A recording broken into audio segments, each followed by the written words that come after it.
Поле боя ни одного украинца солдата не видел, кроме дронов ничего, только когда в плен сдался. Ce que vous venez de voir, c'est le témoignage d'un soldat russe capturé par les militaires ukrainiens. Une phrase qui résume à elle seule la révolution en cours sur le front entre la Russie et l'Ukraine. Imaginez un champ de bataille où l'ennemi est invisible, mais vous avez constamment un œil mécanique en train de vous observer. Et le pire, c'est que dès que vous sortez de votre abri, un drone suicide peut débarquer de n'importe où et vous exploser dessus en quelques secondes. Il y a 3 ans, en 2022, on avait sorti une vidéo pour vous parler des drones de guerre déjà. On avait mentionné des drones plus imposants comme le Bayraktar turc. En 2025, on entre dans la 3e année de l'invasion totale et autant vous dire qu'il faut tout revoir. Oubliez les gros appareils, la guerre des drones a changé et avec elle, la manière même de faire la guerre. Pourquoi? Parce que le ciel est saturé. Les défenses anti-drones sont partout, les brouilleurs perturbent les communications et un appareil trop cher, trop lent n'a une espérance de vie que de quelques minutes. Résultat, il faut aller vite pour produire en masse et pour pas cher. Donc l'arme la plus rentable aujourd'hui, c'est un appareil à 500 € bricolé pour larguer une grenade ou s'écraser sur sa cible. Et ces drones décident aujourd'hui du cours des combats, ils repèrent tout, traquent en permanence et rendent impossible tout assaut. Et résultat, on a un front plus ou moins figé où il devient tout de suite impossible de sortir d'une tranchée par exemple et d'être tout de suite repéré et touché. Mais alors quels sont ces drones qui font la loi sur le champ de bataille? Quels modèles ont changé la donne et sont devenus incontournables? C'est ce qu'on va voir ensemble.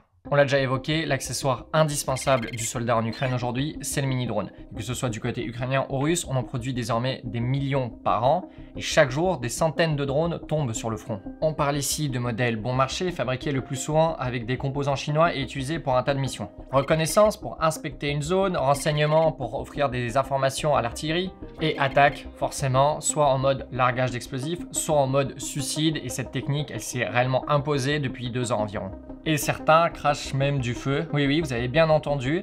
Sur ces images, on voit des drones avec des munitions dites thermites, fortement incendiaires qui atteignent les 2500 degrés pour aller nettoyer une tranchée par exemple. Et parmi ces évolutions, il y en a une qui a tout changé, le pilotage en vue subjective ou FPV. Le pilote met une sorte de masque ou de lunettes qui lui permet de voir exactement ce que voit le drone. Ce qui permet des attaques ultra précises sur des points sensibles. Sur les chars russes, le talon d'Achille, c'est le plus souvent la tourelle. Vous l'aurez compris, les drones FPV sont devenus une arme de référence dans ce conflit jusque récemment. Parce qu'encore une fois, une nouvelle technologie est en train de changer la donne, la fibre optique. Alors la fibre optique, c'est une technologie qui permet de faire circuler l'information dans des fils ultra fins fabriqués en verre ou en plastique à une vitesse infiniment plus rapide. Résultat, la connexion est aussi plus stable et surtout impossible à brouiller et ça c'est un énorme avantage sur le champ de bataille. Plus surprenant, c'est que ce câble peut être déroulé sur plusieurs kilomètres et c'est assez résistant pour pas être coupé par une branche par exemple. Donc ça permet de piloter un drone, armé le plus souvent, un drone suicide, sans risque de brouillage. Sauf que bon, on a déjà trouvé quelques parades. Sur cette vidéo, vous allez voir, des soldats ukrainiens ont tout simplement suivi le fil à travers les airs jusqu'à remonter à la base russe. Mais attention, dans le ciel, il n'y a pas que des mini-drones, il y a aussi des dizaines de modèles conçus spécialement pour la guerre. Côté russe, on trouve le Orlan, un drone de surveillance, et on trouve également le Lancet, un drone kamikaze qui a été massivement produit et qu'on retrouve très régulièrement sur le front. Et côté ukrainien, on peut tomber sur des Switchblade, des modèles assez sophistiqués produits par les États-Unis et qui sont aussi destinés à des missions suicides.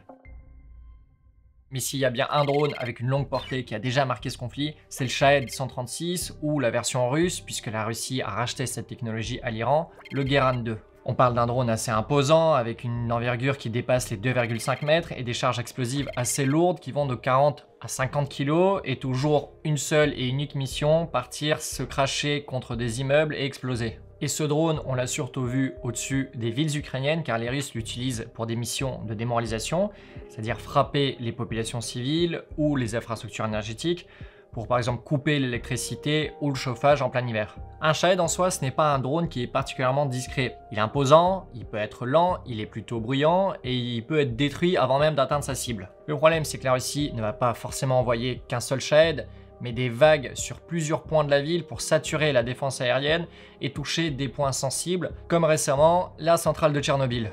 L'Ukraine a repris ses tactiques à sa manière avec différents modèles de drones et certains peuvent déjà frapper très profondément dans le territoire russe. Parfois ce sont des modèles un peu plus sophistiqués comme le Beaver, littéralement le castor, qui est allé frapper des bâtiments du renseignement russe. Et sur d'autres images, on voit des modèles beaucoup plus rudimentaires. On a l'impression qu'il s'agit seulement de petits avions de tourisme avec des explosifs et un petit moteur, mais ils frappent quand même des raffineries à plusieurs centaines de kilomètres de la frontière.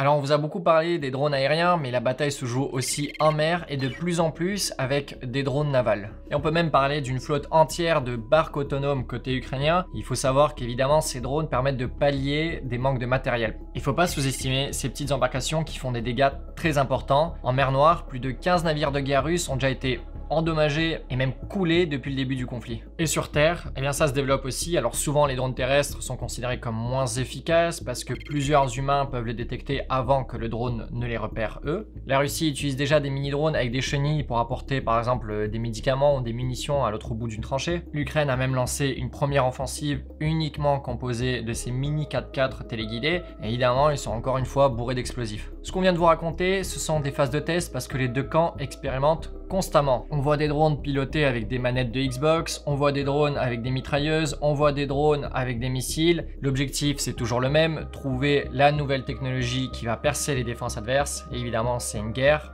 donner un avantage sur le front. Cette course à l'innovation est scrutée par tout le monde et toutes les armées observent attentivement ce qui se passe en Ukraine. Parce que si demain un autre conflit éclate, en Europe par exemple, il impliquera forcément des drones. Et la vraie question, c'est jusqu'où ira cette révolution des drones de guerre. Aujourd'hui, un drone est piloté par un humain qui appuiera sur un bouton pour qu'il tire ou pour qu'il frappe. Mais un drone peut parfaitement aussi repérer, traquer et neutraliser sa cible sans intervention humaine. Un robot tueur qui un jour pourra débarquer sur le front. Et si on le voit, on en parlera dans une prochaine vidéo.